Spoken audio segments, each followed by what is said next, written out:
வெண்முரசு. வெண்முகில் நகரம் 13. பகுதி 4. தழல் நடனம் 3. வாசிப்பது சந்தீப்.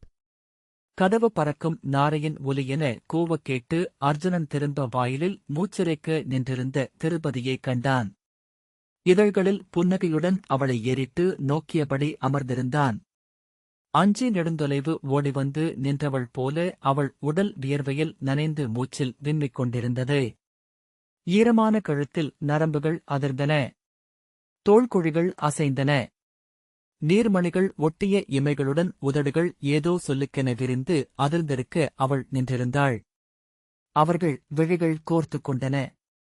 ஒரு கணம் அவள் தன் விழிகளை விலக்கினாள். அப்படி விலக்கியமைக்காக சினங்கொண்டு மீண்டும் அவனை நோக்கி சி என்றாள். நஞ்சு உமிழ்ந்த பின் நாகம் என அவள் உடல் நெளிந்தது.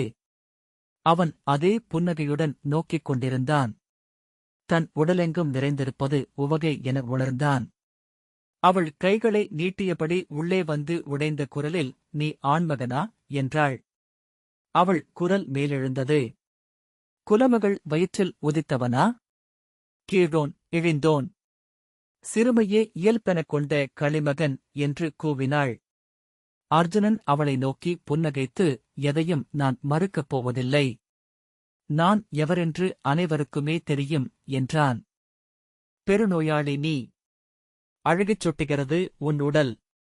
கங்கையில் கைவிடப்பட்ட பிணம் போன்றவன் நீ என்று அவள் மேலும் ஓர் அடி எடுத்து வைத்து கூவினாள். எந்தச் சொல்லையும் நான் மறுக்கப் போவதில்லை என்று அர்ஜுனன் தன் கைகளைக் கோர்த்து அதன்மேல் முகத்தை வைத்துக் கொண்டான்.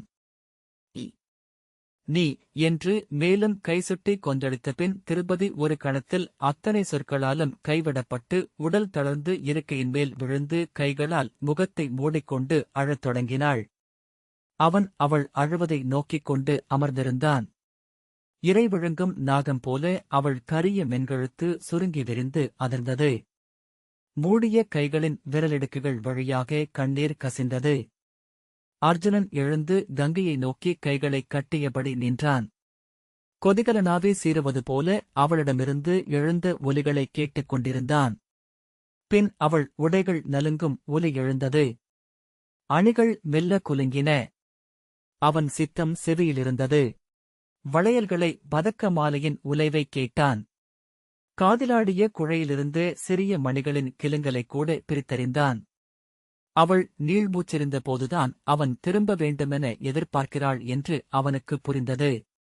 அவ்வெண்ணமே புன்னகையை அளிக்க அவன் கங்கையை நோக்கி நின்றான். அவன் புன்னகை தோள்களிலேயே வெளிப்பட்டிருக்கக்கூடும். அவள் சீற்றத்துடன் அணிகள் சிலம்ப எழுந்து அருகே வந்து இதன் மூலம் என்னை அவமதிக்கிறாயா என்ன என்றாள்.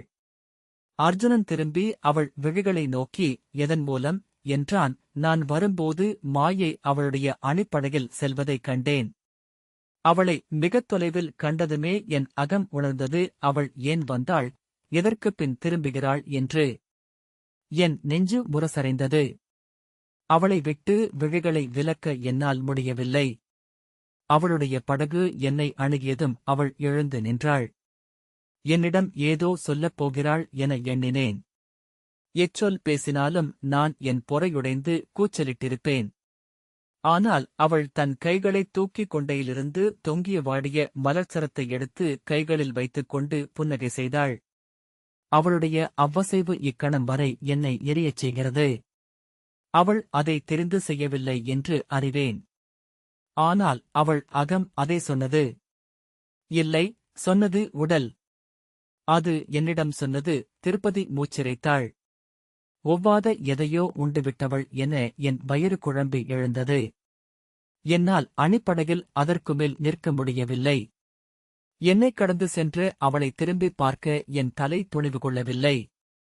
கால் தளர்ந்து அமர்ந்து கொண்டபோது ஒரு கணம் நெஞ்சுடைந்து விம்மினேன். பின்னர் அவ்வாறு விம்மியமைக்காக பெருஞ்சினம் கொண்டேன். சிறுத்து மண்டுகளாக ஆனது போல் உணர்ந்தேன். என்னை அப்படி ஆக்கியது நீ என்றபோது நான் உணர்ந்தது உன் கழுத்தைக் கவ்வி குருதியை குடிக்க வேண்டுமென்ற வெறியை மட்டுமே. அர்ஜுனன் அவள் விழிகளை நோக்கி அதைச் செய்ய முயன்றிருக்கலாமே என்றான். திருப்பதி சீறி தலை தூக்கி அதைச் செய்ய என்னால் முடியும். ஆனால் என்றபின் தலை திருப்பி விழிகளில் மீண்டும் நீர்த்துளிகள் கோர்க்க, உன்னிடம் நான் கேட்க விழைவது இதுதான். இதை செய்வதனூடாக என்னை அவமதிக்கிறாயா என்றாள். இல்லை என்றான் அர்ஜுனன். ஏனென்றால் நான் என்னைப் பற்றிய எதையும் மறைக்கவில்லை. நூற்றுக்கணக்கான பெண்களை அறிந்தவன் நான். என் நாட்களெல்லாம் பெண்கள். அவர்களின் முகங்கள் கூட என் நினைவில் இல்லை. என்னை பெண்வரியன் என்றே சூதர்கள் பாடுகிறார்கள். அச்சொற்களை ஆரமாக அணிந்தபடிதான் எந்த மேடையிலும் எழுந்து நிற்கிறேன். உன்னை மணக்க கிந்தூரத்தை ஏந்தும் போதும் என் கழுத்தில் அந்த ஆரம் கிடந்தது. அதை அறிந்த பின்னரே எனக்கு நீ மாலையிட்டாய். ஆம், ஆனால் மாயை அந்த முகமறியாத பெண்களில் ஒருத்தி அல்ல என்று அவள் பற்களைக் கிட்டித்தபடி சொன்னாள். அவள் உன் நிழல் என்றான் அர்ஜுனன். ஆம், ஆனால் என்னை அவள் நிழலாக நீ ஆக்கிவிட்டாய். அர்ஜுனன் அகமுலைந்து அவளை நோக்கினான். அவள் உன்னுடன் இங்கிருக்கையில் நிழலென நான் இவ்வறைக்குள் இருந்தது போல் உணர்கிறேன். என்னை அவள் வென்று சென்று விட்டாள். அர்ஜுனன், அது உங்களுக்குள் உள்ள ஆடல். அதை நான் ஏன் கருத்தில் கொள்ள வேண்டும்? என் முன் வந்தவள் காதல் கொண்ட ஒரு பெண். காமத்தில் உருகும் ஓர் உடல் என்றான். அவளை காமத்தின் பொருட்டு நீ அடையவில்லை என்று திரௌபதி கூவினாள். ஆம், அதை அறிவேன். அது வேறொன்றுக்காக. அது என்ன என்று நானறியவில்லை. ஆனால் அது காமம் அல்ல, வேறு ஒன்று என்றான் அர்ஜுனன். காமம் எப்போதுமே பிறிதொன்றுக்காகத்தான். நன் மைந்தருக்காக என்கிறது வேதம். ஆனால் அத்தனை மானுடக் காமமும் பிறிதொன்றுக்காகத்தான். வெற்றிக்காக, கடந்து செல்லலுக்காக, நினைவு கூர்தலுக்காக, மறப்பதற்காக. திருப்பதி, இது அவ்வகையில் அல்ல. இதை செய்வதனூடாக இன்று நீ எதிலிருந்தோ விடுபட்டாய் என்றாள். இருக்கட்டும், அதனாலென்ன என்றான். அவள் என்ன செய்வேன் என இரு கைகளையும் தூக்கினாள். ஒரு கணம் நின்று ததும்பிய பின் சென்று அமர்ந்து கொண்டு, தெய்வங்களே, இப்படி ஒரு தருணமா என்றாள். தலை தூக்கி, இக்கணம் நான் உன்னை வெறுப்பது போல இப்புவியில் எவரையும் வெறுத்ததில்லை என்றாள். அர்ஜுனன், ஏன் என்றான். ஏன் என்று நோக்கு. நான் உன் உள்ளம் கவர்ந்தவன். எவரோ ஆன ஒருவர் மேல் நாம் வெறுப்பு கொள்வதில்லை. பேசாதே என்று அவள் கூவினாள். நிலைகுலைந்து திரும்பி நோக்கி அருகே இருந்த நீர்க்குடுவையைத் தூக்கி அவன் மேல் வீச அது அப்பால் சென்று விழுந்து உடைந்தது. உன் சொற்கள் என்னை எரியச் செய்கின்றன.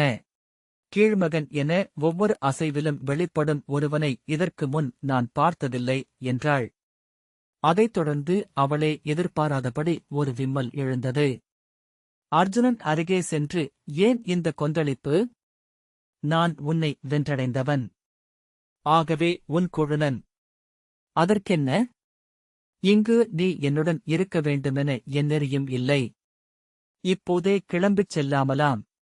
என்னை முழுதாக உன்னுள்ளத்திலிருந்து அகற்றலாம். இனி ஒருபோதும் நாம் தனியாக சந்திக்காமலும் இருக்கலாம் என்றான். என் வில் உன் வெற்றிக்கும் சிறப்புக்கும் கருவியாக என்றும் உடனிருக்கும். ஏனென்றால் என் தமையனுக்குரியது அது. அவள் அவனை நீர் நிறைந்த விழிகளால் நோக்கி அமர்ந்திருந்தாள். எதையோ சொல்லப்போவது போல இதழ்கள் விரிந்து பின் அமைந்தன. என் காமம் தனித்த காட்டு விலங்கு. அது ஒருபோதும் ஒருவருக்கு கட்டுப்படாது. நேற்றைப் பற்றி மட்டும் அல்ல, நாளையைப் பற்றியும் எச்சொல்லையும் நான் உனக்கு அளிக்கவியலாது என்றான் அர்ஜுனன். நீ என்னுடன் இருக்கவில்லை என உன் சேவகர் அறியட்டும். கிளம்பிச் செல். திருப்பதியின் தோள்கள் தழைந்தன. பெருமூச்சுடன் அவள் மேலாடையே சரி செய்த பின், அது நாளை காம்பிலியத்தின் சூதர்களின் பாடலாக ஆகும் என்றாள். சிரித்தபடி அர்ஜுனன், ஒன்று செய்யலாம். அர்ஜுனன் ஆண்மையற்றவன் என்று சொல். அவன் தந்தை பாண்டவைப் போல அனலெழாத உடலுள்ளவன் என்று சொல். நம்புவார்கள் என்றான். முதல் முறையாக திருப்பதி விழிகளில் ஒரு சிறிய புன்னகை எழுந்தது. அதுவும் ஆரத்தில் ஒரு மணியாகும் அல்லவா என்றாள். இல்லை, அதை நம்ப எளிய மக்கள் விரும்புவார்கள். நான் அடையும் அழகிகளின் கணக்கு பாரத வருஷத்தின் எளிய ஆண்மகனிடம்தான் இருக்கும். அவனுள் உள்ள சீண்டப்பட்ட விலங்கு நிறைவடையும். உன்மேல் பழியும் இராது என்றான் அர்ஜுனன். அத்துடன் 1000 பெண்களை புணர ஆணிலியால்தான் முடியும் என்ற பழமொழியும் உருவாகி வரும். நல்லதல்லவா? அதில் உனக்கு என்ன நலன்? என்றாள் திருபதி. ஏதுமில்லை. என்னைப் பற்றிய சொற்கள் எவையும் என்னை ஆள்வதில்லை. நான் அச்சொற்களுக்கு மிக மிக முன்னால் எங்கோ தனித்து சென்று கொண்டிருக்கிறேன். திருபதி அவனையே நோக்கிக் கொண்டிருந்தாள். பின்பு தன் அணிகளை சீரமைத்து ஆடையின் மடிப்புகளை சரிசெய்து எழுந்தாள். கூந்தலை கையால் நீவி ஒழுங்காக்கி, ஆம், நான் செல்வதே முறை என்றாள் நலம் திகழ்க. என்றான் அர்ஜுனன். என் ஒரு சொல்லை மட்டும் கொண்டு செல்லுங்கள் தேவி. நான் ஒருபோதும் ஒருவரையும் அவமதிக்க விழைந்ததில்லை. உங்கள் தந்தையைக் கூட நான் அவமதிக்கவில்லை. திருப்பதி பெருமூச்சுடன் நான் அதை அறிவேன் என்றாள். எப்படி? என்றான் அர்ஜுனன். பாரத வருஷமே உங்கள் தந்தையை சிறுமை செய்தவன் என்றல்லவா என்னைப் பற்றி எண்ணுகிறது? திருப்பதி விழுதூக்கி தொலைவிலிருந்தாலும் நாம் சிலரை மிக அண்மையில் தொடர்ந்து சென்று கொண்டிருப்போம் அல்லவா? என்றாள். என்னை நீ அவமதிக்கவில்லை என்றே என் அகம் உணர்கிறது. அது நிறைவளிக்கிறது. ஆனால் என்னை நானே அவமதிக்கலாகாது. ஆகவே நான் செல்கிறேன். இனி நாம் ஒருபோதும் சந்திக்கவும் போவதில்லை. நன்று என்றான் அர்ஜுனன் கைகளை விரித்து அவள் செல்லலாம் என்று காட்டியபடி. அவள் தன் வலக்கையின் கடகத்தை இடக்கையால் உருட்டியபடி ஒரு சில கணங்கள் தயங்கி பின்பு வருகிறேன் என தலையசைத்து படிகளில் இறங்கினாள். 2 முறை காலெடுத்து வைத்துவிட்டு திரும்பி அவனிடம், நான் செல்வதில் சற்றும் வருத்தமில்லையா உனக்கு? என்றாள். அர்ஜுனன் புன்னகைத்து, வருத்தம் உள்ளது என்றால் நீ நம்புவாயா? என்றான். இல்லை, உன் விழிகளையே நோக்கிக் கொண்டிருந்தேன். அவற்றில் சற்றும் வருத்தம் தெரியவில்லை. அர்ஜுனன் அவள் விழிகளை நோக்கியபடி, வருத்தம் என்று எதை சொல்கிறாய் என்று தெரியவில்லை. நீ அகன்று செல்லும்போது நான் அரியது ஒன்றை இழக்கிறேன் என உணர்ந்தேன். நான் என் வாழ்நாளில் கண்ட முதன்மையான அழகியை அடைய முடியவில்லை என்று அறிந்தேன். ஆனால் நீ செல்வதே உகந்தது என்றும் தோன்றியது என்றான். ஏன்? என்றாள் திருபதி. உன் துயரத்தை நோக்கிக் கொண்டிருந்தேன். மிக அழுத்தமானது அது. எனது காமத்தை உன் புலன்களால் தாழ முடியாது என்றான் அர்ஜுனன். அந்த எண்ணம் துயரை முற்றாக அழித்துவிடுமா என்ன? என அவள் தலை சரித்தாள். இல்லை, அந்த எண்ணத்துடன் சேர்ந்த ஓர் அறிதல் எனக்குண்டு. இதுவென்றல்ல, எதுவும் வந்து செல்வதே. வருவதற்காக பெரிதும் மகிழ்வதில்லை. செல்வதற்காக துயர் கொள்வதுமில்லை. நீ என் வாழ்க்கையின் ஒரே பெண் அல்ல, ஒரே சக்கரவர்த்தினி கூட அல்ல. அவள் நின்று திரும்பி படிகளின் கைப்பிடியை பற்றிக் கொண்டபோது உடல் தளர்ந்து குழைந்தது. என்னால் செல்ல முடியவில்லை என்றாள். ஏன்? என்றான். தெரியவில்லை. சிந்தித்துப் பார்க்கையில் நான் ஏன் அத்தனை பெருந்துயருற்றேன் என்றே புரியவில்லை. உன்னை நான் அறிவேன். உன்னை விரும்பியதே நீ காமக்களிமகன் என்பதற்காகத்தான். ஆனால் சற்று முன் அதன் பொருட்டே உன்னை வெறுத்தேன் என்றபின் தலையை அசைத்து, தெரியவில்லை என்றாள். நீ ஒரு உளச்சித்திரம் கொண்டிருக்கலாம். நான் இங்கே உன்னை எண்ணி ஏங்கிக் காத்திருப்பேன் என்று. காமத்தால் கொதிக்கும் என்மேல் ஒரு குளிர் மழைத்துளியாக விழலாம் என்று புன்னகையுடன் அர்ஜுனன் சொன்னான். எந்தப் பெண்ணும் அவ்வாறுதான் எண்ணுவாள். திருப்பதி சிரித்துவிட்டாள். ஆம், உண்மை என்றாள். நான் உன்னை எண்ணிக் கொண்டிருந்தேன். ஏங்கவில்லை. இப்பிறவியில் இனி எந்தப் பெண்ணுக்காகவும் ஏங்கப் போவதில்லை. யார் பிரிவுக்காகவும் வருந்தப் போவதும் இல்லை என்றான் அர்ஜுனன். பின் மேலும் விரிந்த புன்னகையுடன், ஆகவேதான் நான் பெண்களிமகன் எனப்படுகிறேன் என்றான். அவள் மெல்ல அவனை நோக்கி படியேறி வந்து அருகே நின்று இடையில் கை வைத்து தலை தூக்கி கேட்டாள். நான் ஒன்று கேட்கிறேன். இங்கிருந்து சென்று நான் கங்கையில் இறந்தால் வருந்துவீர்களா? அர்ஜுனன் அவள் விழிகளை கூர்ந்து நோக்கி, இல்லை என்றான். கொலைவில் எடுத்தவன் இறப்புகளுக்காக வருந்தமாட்டான். அவள் விழிகள் மெல்ல அசைந்தன. ஓர் எண்ணத்தை நிகழ்வாக காண முடிவதை எண்ணி அவன் வியந்தான். உங்கள் தமையன் இறந்தால் என்றாள். நான் அதன் பின் உயிர் வாழ மாட்டேன். ஏனென்றால் என் வாழ்க்கையின் பொருள் இல்லாமலாகிறது என்றான் அர்ஜுனன். அவள் இமைகள் சரிந்தன. உதடுகள் மெல்ல குவிந்து ஒரு சொல்லாக ஆகிப்பின் அதை ஒலியின்மையில் உதிர்த்துவிட்டு விரிந்தன. விழிகளைத் தூக்கி, என்னால் இங்கிருந்து செல்ல முடியாது என்றாள். ஏன் என மெல்லிய குரலில் கேட்டான். அறியேன். நானறியாத ஒரு பெருநதியின் சுழலைக் காண்பது போல தோன்றுகிறது. தலையை இல்லை என அசைத்து இப்படியே உதறிவிட்டு விலகிச் சென்றால் நான் தப்புவேன். ஆனால் என்னால் முடியுமென தோன்றவில்லை என்றாள். ஏன் என்று அவன் மேலும் தாழ்ந்த குரலில் கேட்டான். குரலை உயர்த்தி, ஏனென்றால் தீமை பெரும் கவர்ச்சி கொண்டது என்றாள். அவன் சிரித்தபடி விலகி, அவ்வண்ணமென்றால் உள்ளே வருக. நஞ்சு அருந்த நாகத்தின் அழைப்பு இது என்றான். அவள் பற்களைக் கடித்து விழியில் சினத்துடன், ஏளனம் செய்கிறாயா என்றாள். ஏளனமும் சற்று உண்டு என்றான் அர்ஜுனன். அவள் அவனைக் கடந்து உள்ளே சென்று பீடத்தில் அமர்ந்து கால்மேல் கால் போட்டு நிமிர்ந்தாள். அவன் விழிகளை நோக்கி சிவந்த முகத்துடன், அஞ்சி ஓடுவது என் இயல்பல்ல என்றாள். அவள் செப்பு முலைகள் எழுந்தமைந்தன. நீ அஞ்சுவது உன்னுள் உறையும் தீமையை அல்லவா என்றான் அர்ஜுனன். ஆம், நீயும் என் முகமே என்றாள் திரிபதி. இதழ்களைக் கடித்து வெறுப்பு பொங்கும் கண்களுடன், என் நெஞ்சில் நானே வேலை குத்தி இறக்குவது போன்றது இத்தருணம் என்றாள். அர்ஜுனன் வந்து அவளருகே நின்றான். சில தருணங்கள் அத்தகையவை என்றான். நம் அகம் உடைப்படும் தருணங்கள் அவை. கையை விலகு என்பது போல வீசி, நான் இங்கே இருக்க விழையவில்லை. இங்கிருக்கும் ஒவ்வொரு கணமும் எனக்கு எரியெழும் பாதாளத்தில் இருப்பது போல. ஆனால் நான் செல்லவும் விழையவில்லை என்றாள். அவன் அவள் செவிகள் மட்டுமே கேட்கும் குரலில், என் மேல் காமம் இல்லை என்கிறாயா என்றான். அவள் செவிதுளைக்கும் கூர்குரலில் வீறிட்டாள், இல்லை. முற்றிலும் இல்லை. அர்ஜுனன் அவள் விழிகளை நோக்கிக் குனிந்து, இல்லையா என்றான். இல்லை. காமம் இருந்தது. ஆனால் இக்கணம் என்னில் ஊறும் கடும் வெறுப்பு அதை அழைத்துவிட்டது. என் ஆணவம் மட்டுமே எஞ்சியிருக்கிறது. புறக்கணிக்கப்படுபவளாக இருக்க நான் விரும்பவில்லை. சீறி வெளித்தெரிந்த பற்களுடன் எவர் முன்னும் எளியவளாக நான் இருக்க முடியாது என்றாள். அர்ஜுனன் அவளையே நோக்கிக் கொண்டு நின்றான். பின்னர், உன் நெஞ்சை நோக்கி சொல், காமம் இல்லை என்று என்றான். இல்லை இல்லை என்று சொல்லி, விலகு என்றாள். ஏன் என்றான்.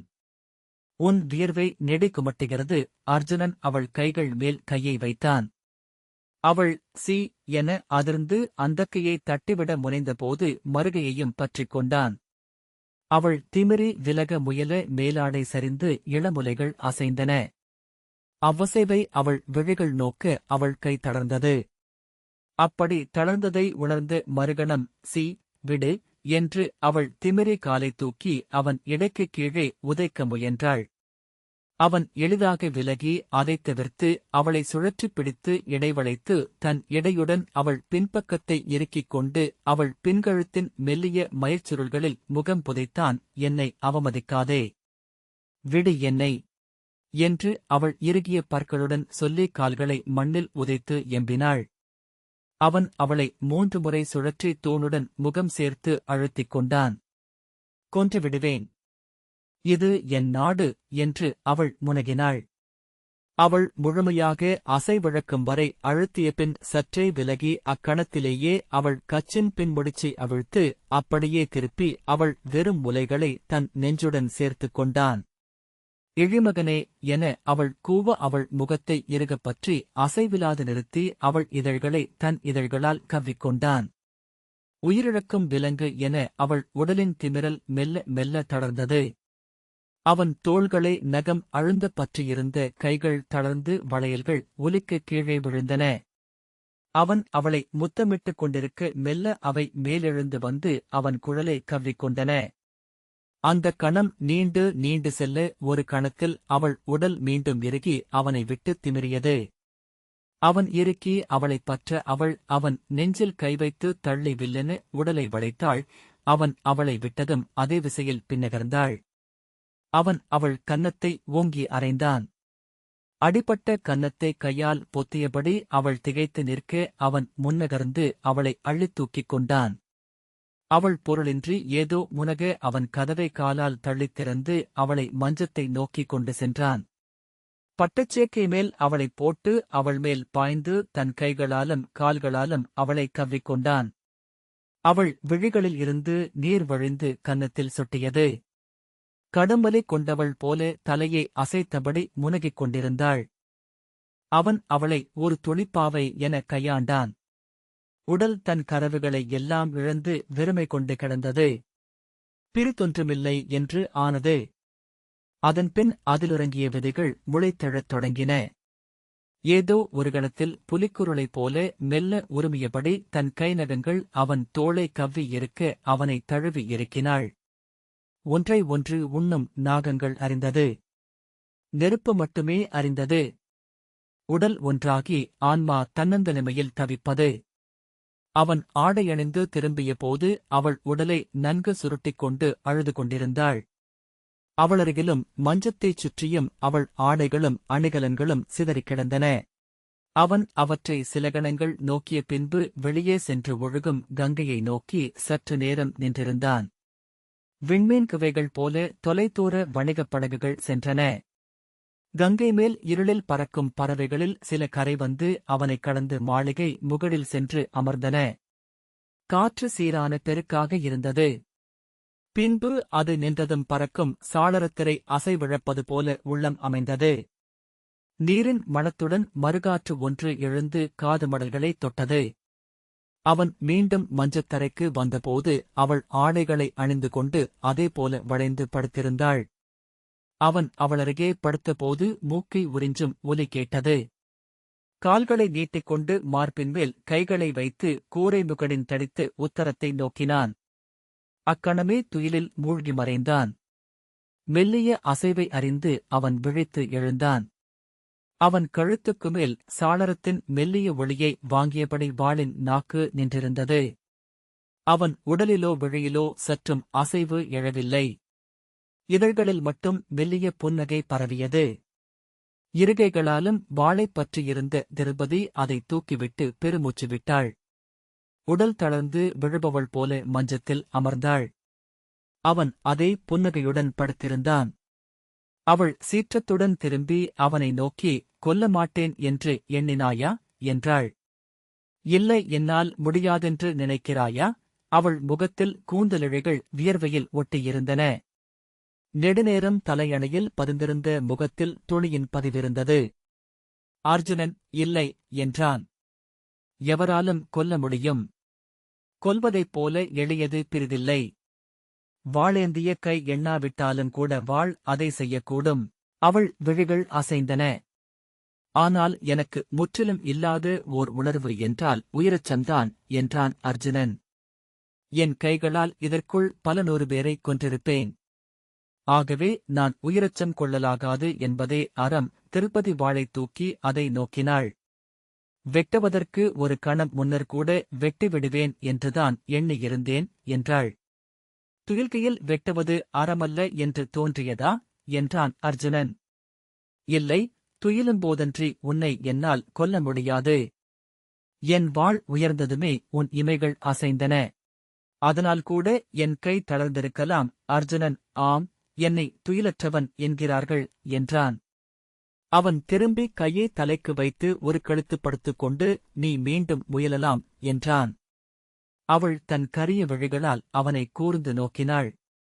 பின் விழிகளை விலக்கி தலையை அசைத்து, என்னால் முடியாது என்றாள். ஏன் என்றான் அர்ஜுனன். ஏனென்றால் என்னுள் உறையும் ஒரு கீழ்மகளின் துணைவன் நீ. அவளை வெல்ல என்னால் முடியாது என்றபடி அவள் எழுந்தாள். கைதூக்கி தன் குழலைச் சுருட்டிக் கட்டிய பின் திரும்பி, மீள மீள உன்னை வெறுத்துக் கொண்டும் தோற்றுக் கொண்டும் தான் இருப்பேன். இது என் ஊழின் சுழி என வெளியே சென்றாள். அவன் எழுந்து அமர்ந்தபோது, என்னை தனிமையில் விடு என்றாள். அவன் சில கணங்கள் சேக்கை விரிப்பை விரலால் சுண்டிய பின், அழகிய தனிமை நிறையட்டும் என்று சொல்லி படுத்து கண்களை மூடிக்கொண்டான். மறுகணமே அவனுடைய சீரான துயில் மூச்சு எழத் தொடங்கியது. இந்த வாசிப்பை கேட்டதற்கு நன்றி.